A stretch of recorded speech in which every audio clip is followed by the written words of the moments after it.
Celui qui croira et qui sera baptisé sera sauvé, mais celui qui ne croira pas sera condamné. La Bible dit, celui qui croira et sera baptisé. Lorsque vous allez dans le livre de Jean, n'est-ce pas? Le chapitre 3, à partir du verset 4-5, la conversation entre Nicodème et Jésus. Jésus dit, pour naître de nouveau, il faut être baptisé d'eau et d'esprit. Donc vous comprenez que le baptême devient quelque chose de très sérieux. Alléluia. C'est quelque chose de très sérieux, c'est pertinent.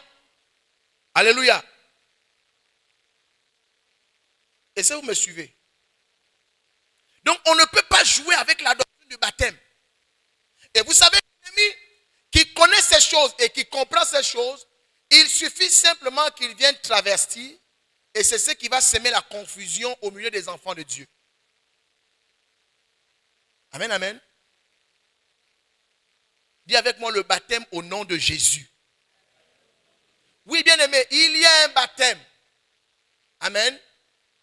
Et le baptême véritable, le baptême qui te permet de naître de nouveau. Parce qu'il y a baptême et baptême. Amen. Le mot baptême n'est pas venu avec Jésus.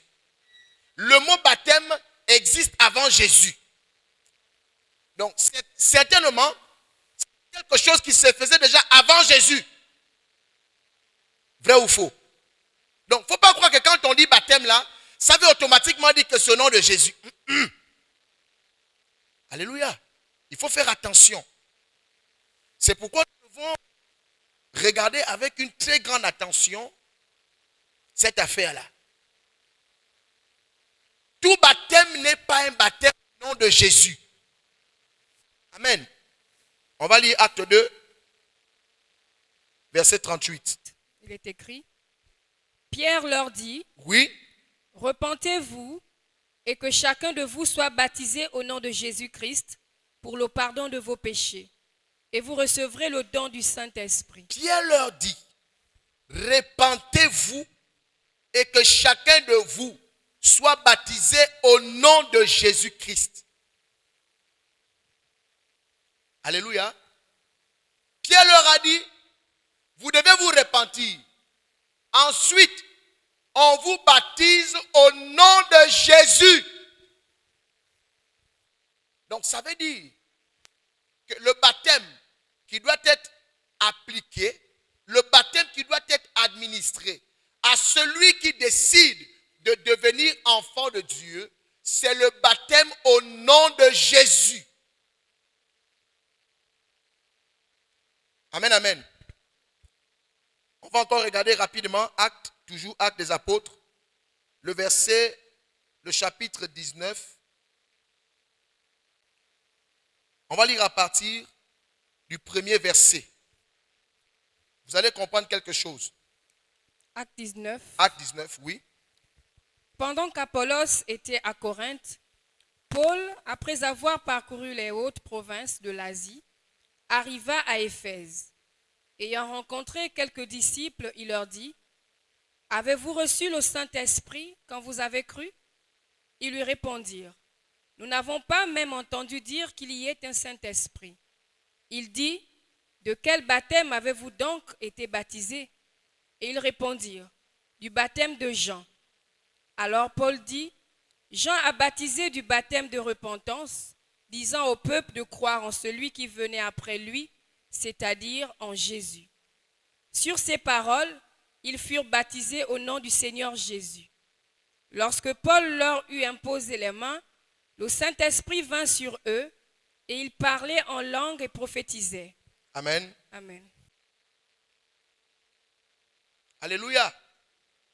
La Bible dit que Paul a rencontré des disciples, donc des chrétiens. Parce que vous devez savoir que le mot chrétien vient de disciple. Ça a été prononcé la première fois à Antioche, je vous le répète tout le temps, dans le livre de Actes 11, le verset 26. Amen. Donc Paul a rencontré des chrétiens. Et il a regardé ces chrétiens, il a vu que les chrétiens n'ont pas le Saint-Esprit.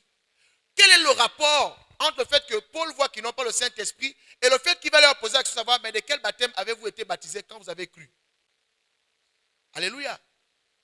Ce C'est pour te dire, bien aimé, pour naître de nouveau, il faut impérativement que Dieu t'accorde le Saint-Esprit. C'est pourquoi on dit, tu dois être baptisé d'eau et d'esprit. Mais Paul a vu ces éléments-là. Il voit ses frères, il voit que ces personnes-là, ce sont des chrétiens. Mais il ne sent pas en eux l'Esprit de Dieu. Donc, Paul va leur demander, mais vous n'avez pas eu le Saint-Esprit que vous avez. Il est étonné parce qu'il sait que ce sont des chrétiens. Amen, amen. Et c'est comme ça qu'ils vont dire à Paul, nous on n'a même pas entendu dire qu'il y a un Saint-Esprit. Paul dit, comment ça? Mais de quel baptême avez-vous donc été baptisé? Parce que Paul sait que si on te baptise au nom de Jésus, comme Pierre l'a dit, nous avons lu dans Acte 2, 38, il leur a dit, repentez-vous et que chacun de vous soit baptisé au nom de Jésus pour le pardon de vos péchés et vous recevrez le Saint-Esprit. Donc normalement, quand tu prends le baptême au nom de Jésus dans les normes, c'est automatique. Dieu t'accorde le Saint-Esprit. Donc il était normal que Paul s'arrête et demande à ses frères qu'il voyait dans la vague des chrétiens, mais il sent que ces personnes-là, ils n'ont pas le Saint-Esprit. Comment ils n'ont pas le Saint-Esprit? S'ils sont chrétiens, c'est qu'ils ont été baptisés. Mais comment ils ont été baptisés au nom de Jésus et ils n'ont pas le Saint-Esprit? Donc Paul va leur demander de quel baptême avez-vous été baptisés? Et ils vont dire du baptême de Jean. Maintenant je te pose la question. De qui est-ce que Jean a reçu l'autorité de baptiser, pour baptiser? Qui a donné à Jean l'autorité ou l'autorisation de baptiser? Son baptême venait des hommes ou de Dieu? Maintenant, et toi-même, essaie déjà de voir que malgré le fait que Jean avait reçu l'autorité de Dieu pour baptiser, ce n'est pas le baptême de Jean qui t'accorde la nouvelle naissance. Église, vous devez comprendre ces choses-là. Parce qu'il y a beaucoup de chrétiens qui ont un baptême là. Mais quand tu regardes leur vie, tu te demandes que, mais toi, tu es réellement en Christ, tu as été baptisé au nom de Jésus. Parce que nous allons voir ce que ça veut dire être baptisé au nom de Jésus. Là, nous sommes en train justement d'abord de parler le fait que pourquoi on s'interroge au sujet de la vie de beaucoup de chrétiens parmi nous. Il y a trop de confusion. Dieu veut venir mettre la lumière. Paul va leur dire, vous avez été baptisés du baptême de Jean? Non, le baptême de Jean, c'est le baptême de repentance. Le baptême qui vous préparait à croire en celui qui allait venir. Ce n'est pas ce baptême-là qu'il vous faut. Vous devez être baptisé au nom de Jésus. Et la Bible dit, sur ces paroles, Paul va prendre des personnes qui avaient déjà été baptisées par Jean. Il va les baptiser cette fois-ci au nom de Jésus. Et quand Paul va prier pour eux, ils reçoivent l'Esprit de Dieu et ils se mettent à prophétiser. Il y a des gens qui sont dans l'église. Ils sont toujours en train de dire, non mais on ne peut pas faire plusieurs baptêmes. Effectivement, on ne peut pas te baptiser plusieurs fois au nom de Jésus. On n'a pas besoin de te baptiser plusieurs fois au nom de Jésus. Peut-être qu'il y a des baptêmes que les gens prennent là. Si déjà le baptême de Jean, le baptême de repentance, et que le baptême de repentance, à quoi que cela venait de Dieu, ne te donne pas le fait de naître de nouveau. Imagine maintenant un baptême qui n'est pas de Dieu. Imagine un baptême que tu as reçu mais qui n'est pas au nom de Jésus. Et c'est comme ça que vous voyez certaines personnes, comme c'est bien aimé dans la Bible, tu marches, je suis chrétien, tu n'es pas enfant de Dieu. Il faut maintenant avoir la grâce. Ces bien-aimés ont eu la grâce de croiser un vrai serviteur de Dieu. Ils ont eu la grâce de croiser Paul. Et Paul a eu le courage de leur dire, vous là, je vous vois là, on est ensemble, mais je ne sens pas que vous là, vous êtes nés de nouveau. Il y a des personnes, quand tu leur dis ça, ils se disent, on veut montrer qu'on connaît. Bien aimé, il n'y a rien de nouveau sous le soleil. Si dans la Bible, le Seigneur fait mention du fait qu'il y avait des chrétiens qui marchaient avec les chrétiens, mais ils n'avaient pas le Saint-Esprit. Donc, que c'est grave. Ce n'est pas une affaire de faire le baptême plusieurs fois. Ce n'est pas une affaire de dire, oh, je vais prendre 2, 3 baptêmes. Il y a un seul baptême au nom de Jésus. Et tu dois comprendre dès ce soir, c'est quoi se faire baptiser au nom de Jésus. Le seul baptême qui te permet de naître de nouveau, d'être compté parmi les enfants de Dieu, pour que tu reçoives le Saint-Esprit, c'est le baptême au nom de Jésus. Si tu ne l'as pas eu, bien aimé, tu vas mourir, tu vas en enfer. Tu peux te mélanger avec les enfants de Dieu. Tu peux marcher avec ceux qui se disent chrétiens. Tu n'es pas chrétien comme eux. Parce que ceux qui ont les yeux authentiques, Ceux qui savent voir, ils sauront que toi, tu n'es pas un enfant de Dieu. Et vous savez là où ça se fait distinguer. Amen, amen. Pourquoi vous me regardez comme ça? Vous êtes fâchés. On vous parle des vraies choses. Bien, tu n'es pas quand tu parles des vraies choses. Bien aimé, Dieu vous dit cela parce que Dieu veut vous sauver. On a pris une histoire dans la Bible. Ces bien-aimés avaient été baptisés du baptême de Jean. Et sur le baptême de Jean, te fait naître de nouveau. Si le baptême de Jean amenait la nouvelle naissance, Paul n'aurait pas baptisé ces éléments-là. Donc il y a un problème au niveau du baptême. Il y a un problème dans l'église et parmi les chrétiens au sujet de cette doctrine. En effet, les gens prennent le baptême. Le problème, c'est que est-ce que le baptême que les gens prennent, c'est le baptême au nom de Jésus? Parce que le baptême que nous prenons au nom de Jésus, ce baptême nous accorde de devenir enfants de Dieu. Comment on reconnaît les enfants de Dieu? 1 Jean chapitre 3, à partir du verset 8. C'est écrit, celui qui pêche est du diable, car le diable pêche dès le commencement. Le Fils de Dieu apparut afin de détruire les œuvres du diable. Quiconque est né de Dieu ne pratique pas le péché, parce que la semence de Dieu demeure en lui. La semence de Dieu demeure en lui.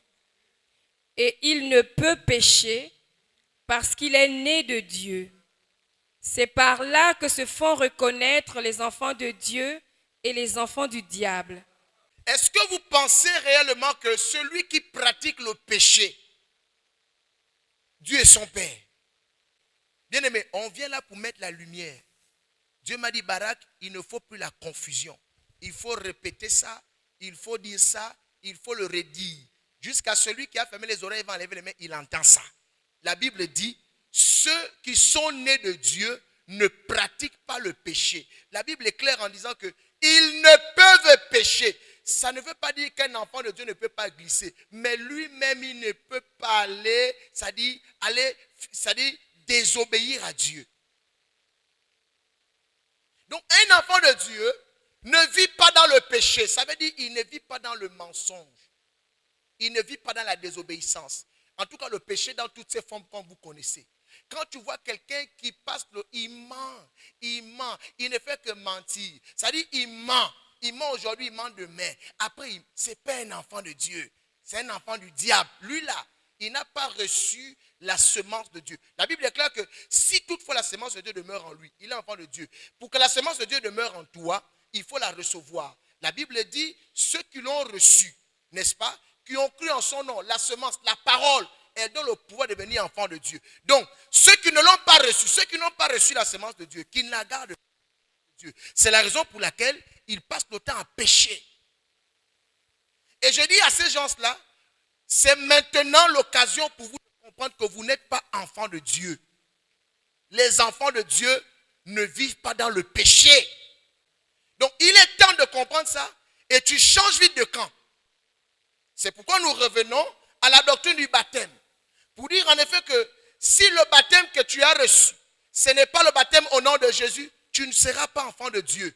Tu ne vas pas naître de nouveau. Parce que pour naître de nouveau, pour recevoir le Saint-Esprit, alléluia, par lequel tu reçois le sceau de Dieu et qui te fait aimer Dieu, qui fait de toi un enfant de Dieu, il faut obligatoirement que tu reçois le baptême au nom de Jésus. Obligatoirement. Si tu ne reçois pas, tu ne seras pas enfant de Dieu. Tu ne connaîtras pas la nouvelle naissance. Donc, comme je pouvais le dire dans une de mes vidéos, les chrétiens serpents, ceux qui rentrent dans l'église pour venir chercher les bénédictions là, ceux qui rentrent dans l'église pour venir, on va dire, chercher les grâces, mais qui ne veulent pas recevoir la parole de Dieu. Allez-y déjà pleurer, repentez-vous sincèrement et cherchez à ce que Dieu devienne votre Père. Pourquoi? Parce que le fait de prendre un baptême, le fait de dire que tu es dans l'église, le fait de dire que tu es chrétien. Bien aimé, la Bible dit que dans Acte 19 que nous avons lu là, il y avait aussi des chrétiens. Ils étaient parmi les chrétiens. Ils n'avaient pas le Saint-Esprit. C'est pourquoi il est dit, je crois dans Acte 17 au verset 30, que Dieu annonce que le repentance, car il ne tient pas compte des temps d'ignorance. Bien-aimé, si on ne prêche pas ces choses, c'est catastrophique. Parce qu'il y a dans l'église des personnes qui ont pris un baptême, on ne sait pas quel baptême ils ont reçu. Je vais te dire une chose, je commence maintenant l'enseignement. Le baptême au nom de Jésus. Ce n'est pas parce que quand on te trempe dans l'eau et qu'on te dise, je te baptise au nom de Jésus, que tu es baptisé au nom de Jésus. Non. Ça déjà, il faut enlever ça de ta tête. Ce n'est pas parce qu'on te trempe dans les eaux en disant, je te baptise au nom de Jésus, que tu es baptisé au nom de Jésus. La Bible dit, ce ne sont pas tous ceux qui disent Seigneur, Seigneur. Toutes les bouches disent Seigneur, vrai ou faux? Mais est-ce que toutes les bouches qui disent Seigneur sont sauvées? Donc ce n'est pas parce qu'on t'a trempé dans l'eau en disant au nom de Jésus que tu as reçu le baptême au nom de Jésus. Alors le baptême au nom de Jésus. La première des choses que je vais développer dans ce premier point, pourquoi? Dis avec moi pourquoi. Bien-aimé, quand on dit baptisé au nom de Jésus, pourquoi est-ce qu'on précise, pourquoi les apôtres ajoutent impérativement, comme Pierre dit et Paul l'a fait avec les autres, au nom de Jésus? Amen. Bien-aimé, tu dois savoir qu'on baptise au nom de Jésus parce que c'est Jésus qui est mort pour nos péchés. Est-ce que c'est clair? Comme Jean-Baptiste n'est pas mort pour nos péchés, il a quand même baptisé les gens. Alléluia. Sauf que le baptême qu'il administrait là, ce n'est pas ce baptême qui pouvait accorder la nouvelle naissance. Le baptême qui peut accorder la nouvelle naissance, c'est le baptême au nom de celui qui est allé à la croix. C'est pourquoi on baptise en son nom. Parce que c'est lui qui est mort pour les péchés. Amen, amen. On peut le lire rapidement dans le livre de Romains, Romains 6, verset 10. Il est écrit, Oui.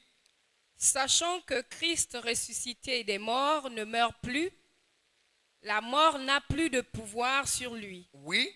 Car il est mort, et c'est pour le péché qu'il est mort une fois pour toutes. Alléluia. Amen. Il est mort pourquoi? Donc Jésus est mort pour nos péchés. Amen. C'est pourquoi c'est en son nom qu'on nous baptise. Donc je suis en train de t'expliquer pourquoi on précise au nom de Jésus. Être baptisé au nom de Jésus. Parce que c'est Christ qui est mort pour les péchés. Alors, que veut dire être baptisé au nom de Jésus? On va ouvrir nos Bibles dans Romains 6, verset 2 à 4. 6, à partir du verset 2. Loin de là, nous qui sommes morts au péché, comment vivrions-nous encore dans le péché? Oui. Ignorez-vous que nous tous qui avons été baptisés en Jésus-Christ, c'est en sa mort que nous avons été baptisés? Oui. Nous avons donc été ensevelis avec lui par le baptême en sa mort, Oui. afin que, comme Christ est ressuscité des morts par la gloire du Père, de même nous aussi, nous marchions en nouveauté de vie. Le verset 4 dit de Romains 6, nous avons donc été ensevelis avec lui par le baptême en sa mort. Par le baptême en sa mort. La mort de qui? Mais la Bible dit, nous avons été ensevelis avec lui par le baptême en la mort de Jésus. Mais Jésus est mort pour le... Donc lorsque je me baptise au nom de Jésus, ça veut dire quoi? Ça veut dire que j'accepte de mourir au péché. J'accepte de renoncer au péché. Être baptisé au nom de Jésus veut dire que j'accepte de renoncer au péché. Donc tout péché qui était dans ma vie, au moment où on m'annonce la parole de Dieu, j'accepte de laisser ça. Pas comme devant les hommes, mais d'une manière sincère devant Dieu. Parce que Dieu sait ce que tu as accepté et ce que tu n'as pas accepté. Donc être baptisé au nom de Jésus, lorsque tu te fais baptiser au nom de Jésus, le baptême que tu prends là, tu dois le prendre en ayant dans ta conscience le fait que tu renonces à ta vie de péché. Donc tu t'examines. Au moment où on t'annonce la parole, regardez quand vous avez regardé dans Acte 2, le verset 37, la Bible dit que quand ils ont entendu le discours de Pierre, ils ont eu le cœur vivement touché. Alléluia. Et ils ont dit à Pierre maintenant, qu'est-ce que nous devons faire? Pierre n'est pas venu leur parler directement du baptême, non. Pierre était en train de prêcher la parole. Et quand ils ont écouté la prédication de Pierre, ils ont eu le cœur touché. Et ils ont dit à Pierre, maintenant qu'est-ce qu'on peut faire? On a compris, maintenant on fait quoi? C'est là où Pierre va leur dire, repentez-vous.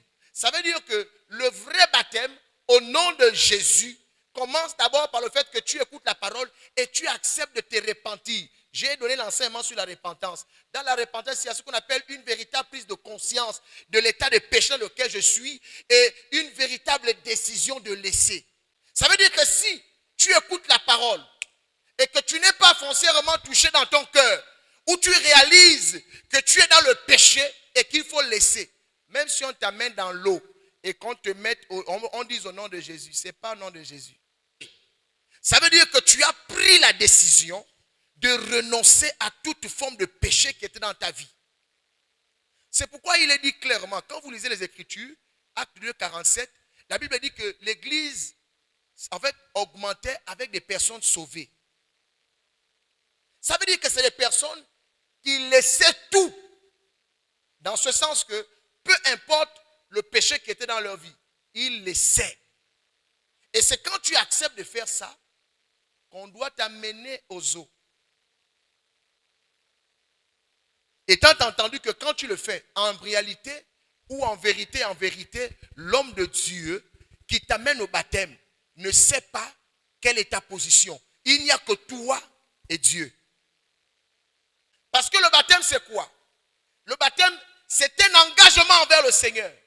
Tu t'engages envers Dieu. Tu ne t'engages pas envers le pasteur. Tu t'engages envers le Seigneur. On va le lire dans 1 Pierre 3, 21. Cette eau était une figure de baptême qui n'est pas la purification des souillures du corps, mais l'engagement d'une bonne conscience envers Dieu et qui maintenant vous sauve, vous aussi, par la résurrection de Jésus-Christ. 1 Pierre 3, 21 dit, cette eau était une figure du baptême qui n'est pas la purification des souillures du corps. Vous savez, des gens, quand ils vont au baptême, pour la plupart, ils se disent que quand on va les baptiser là, ça va les purifier de toutes les souillures du corps. Non, ce n'est pas ça dont il s'agit, bien-aimé. Ce n'est pas ça. Amen. La Bible dit, mais l'engagement d'une bonne conscience envers Dieu. Dis avec moi l'engagement d'une bonne conscience envers Dieu. La Bible dit, et qui maintenant nous sauve. Maintenant dis-moi, qu'est-ce qui nous sauve? C'est le fait d'aller dans l'eau ou c'est notre engagement d'une bonne conscience envers Dieu? C'est l'engagement avec ta bonne conscience envers Dieu là, c'est ça qui te sauve. Or, il y a des gens qui croient que quand ils vont au baptême, le fait qu'on les mette dans l'eau là, c'est la purification. Pour eux, ils se disent que non, ils sont devenus blancs comme la neige. Non. Ce qui te rend blanc comme la neige, c'est ton engagement dans ta conscience envers Dieu. Si Dieu voit que tu as pris la décision de renoncer au péché, d'abandonner le péché, de laisser tout ce que Dieu ne veut pas, au moment où tu fais ça dans ton cœur, oui, tu es sauvé. Oui, tu es baptisé au nom de Jésus. Il y a des gens qui vont dans l'eau, ils n'ont pas renoncé dans leur cœur à certains péchés. Tu n'es pas baptisé au nom de Jésus. La Bible dit c'est l'engagement d'une bonne conscience. C'est ce qu'on appelle une bonne conscience. Vous savez c'est quoi une bonne conscience? Hébreux 10, 22. Il est écrit, approchons-nous avec un cœur sincère, oui, dans la plénitude de la foi, dans la plénitude de la foi, les cœurs purifiés d'une mauvaise conscience, approchons-nous avec un cœur sincère, dans la plénitude de la foi. Ça veut dire celui qui s'approche de Dieu, il doit avoir la foi, il doit croire que Dieu existe. Il doit venir d'une manière sincère. Ça veut dire que dépouillé devant le Seigneur. Alléluia. Tu ne peux pas venir devant le Seigneur et dire qu'on va te baptiser. Pendant qu'on te baptise, tu es dans un circuit qui n'est pas tombé. Pendant qu'on te baptise, tu es encore en rancune avec des gens. Pendant qu'on te baptise, tu sais qu'il y a des choses qui sont là que tu n'as pas laissées. Parce que pour toi, tu te dis que le rituel va te faire la purification des souillures du corps. Mais tu t'es mis le doigt dans l'œil. Et c'est pour cette raison que vous voyez la plupart, quand ils viennent des eaux du baptême, bien aimés, leur vie n'est pas une nouvelle vie. Parce que l'apôtre Paul a dit lorsque nous avons lu dans le livre de Romains 6, le verset 4 dit, nous avons donc été ensevelis avec lui par le baptême en sa mort, afin que, comme Christ est ressuscité des morts par la gloire du Père, de même, nous aussi, nous marchions en nouveauté de vie. Ça veut dire que quand on t'a trempé dans les eaux, cela symbolise que le péché est mort. Tu as décidé que le péché meurt parce que ton Christ, celui que tu as accepté, est mort pour ton péché. Donc, tout ce qui était dans ta vie là, dans ton cœur, on ne parle pas des souillures du corps, on dit dans ton cœur. Tout, parce que vous savez que ce qui souille l'homme se trouve quoi? Se trouve où? Dans le cœur. Donc, celui qui a pris l'engagement dans son cœur de renoncer à tout ce qui est péché, quand on te trempe dans l'eau, ça veut dire que c'est la symbolique de la mort du péché. Et quand on te sort de l'eau, bien aimé, c'est la nouvelle vie. Pourquoi est-ce que certains, quand ils ressortent des eaux, on ne voit pas cette nouvelle vie? Parce que quand on les a trempés, ils n'ont pas pris la décision dans leur cœur. Ils n'avaient pas une conscience pure devant Dieu, du fait que non, ils avaient accepté de renoncer à tout ce qui était péché dans leur vie. Donc, on t'a trempé avec tes péchés.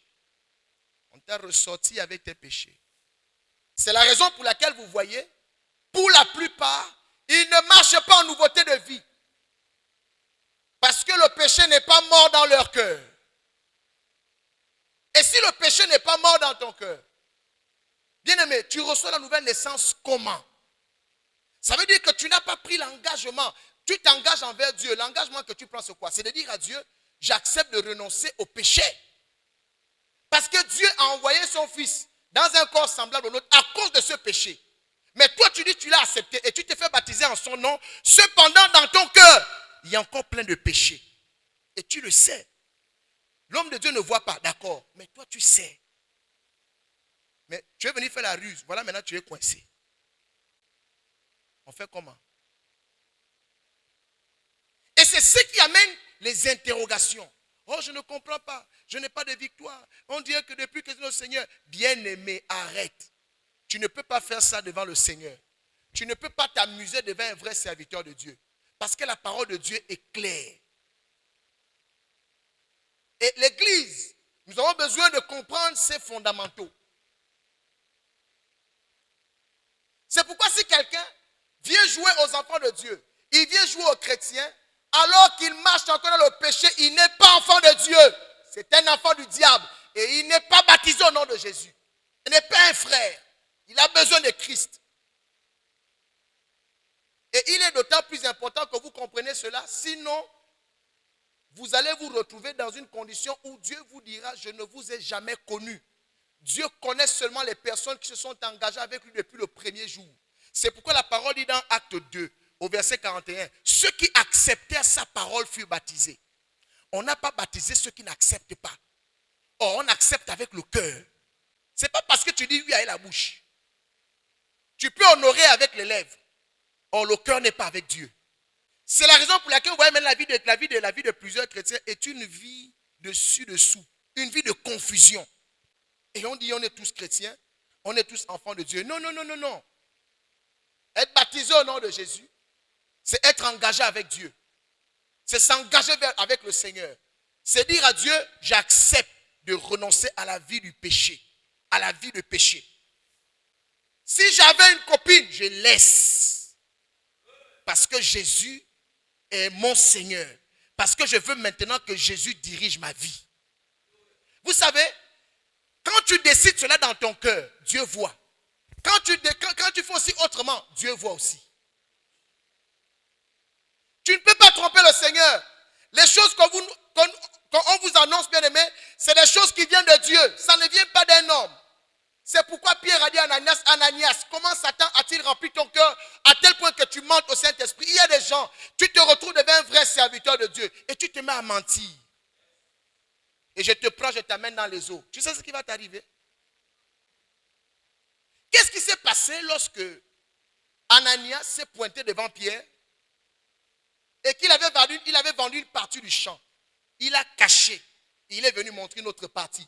Vous savez, cette image d'Ananias devant Pierre, c'est l'image du chrétien hypocrite qui vient devant le serviteur de Dieu. Il dit, j'accepte le Seigneur. Il donne une partie. Est-ce que vous savez que quand vous vous comportez comme ça, devant le Saint-Esprit, vous vous attirez la mort? Toi, tu vas lever un homme de Dieu jusqu'à devant les eaux, alors que tu as une partie et l'autre partie est cachée. Si le Dieu l'a tué Ananias, il n'a pas changé. Hein? Il est le même hier, aujourd'hui et éternellement. Alléluia. Donc si tu t'engages avec Dieu, Dieu va voir dans ton cœur que ce frère a réellement accepté Jésus-Christ comme Seigneur et Sauveur. Seigneur parce que à partir du moment où on m'a prêché, j'ai dit maintenant, cet homme qu'on appelle Jésus-Christ, il va diriger ma vie. Il est mon Sauveur parce que maintenant, j'accepte de prendre mon péché et d'abandonner pour le suivre. Il est venu me sauver de ce péché-là. Alors, si j'accepte, je renonce. Si je volais au travail, je ne vole plus. Alléluia. S'il y avait des tisas, j'ai dit c'est fini. S'il y avait le copain et la copine, ça va finir à cause de Jésus. Si ça ne finit pas, alors que tu dis que tu as choisi Jésus, ce n'est pas Jésus que tu as choisi. Tu joues à la rusée, tu vas voir ce qui va t'arriver. On ne joue pas avec le Seigneur. La Bible ne se moque pas de Dieu. Ananias est mort. Vous savez, la grâce est trompeuse. Il y a beaucoup de chrétiens qui sont là, ils ne savent pas qu'on ne joue pas avec le Seigneur. Vous ne savez pas ce que ça a coûté au Père d'envoyer Christ à la croix. Vous ne savez pas. Vous ne savez pas ce que ça a fait dans son cœur. Quand il a vu Christ mourir comme un brigand à la croix. Et toi, tu viens blaguer. Je donne ma vie à Jésus. Tu t'amuses dans ton cœur. Tu ne renonces pas. Tu vas voir ce qui va t'arriver. Avant que le Seigneur, je crois, ne manifeste vraiment ce qu'on appelle une bonté envers. Même quand Dieu va décider peut-être de te sauver pour de vrai, tu vas d'abord subir. Il n'y a aucun péché qui ne sera impuni. On ne s'amuse pas avec Dieu. Vous savez, ce n'est pas aussi la faute de plusieurs d'entre vous. Parce que ceux qui ont amené les gens dans les eaux du baptême, ils n'ont pas prêché le plein évangile.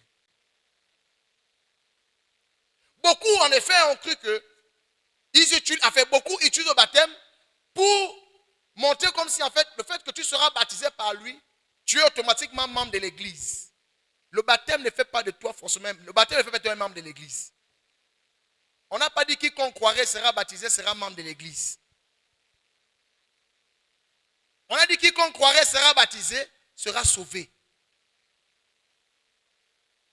Ça veut dire que si celui qui te prêche ne te prêche pas la parole de Dieu, tu ne vas pas te repentir et tu ne prendras pas le baptême au nom de Jésus et tu n'auras pas le Saint-Esprit. Et si tu n'as pas le Saint-Esprit, je fais la transition directement avec le second plan, tu auras l'esprit de l'erreur.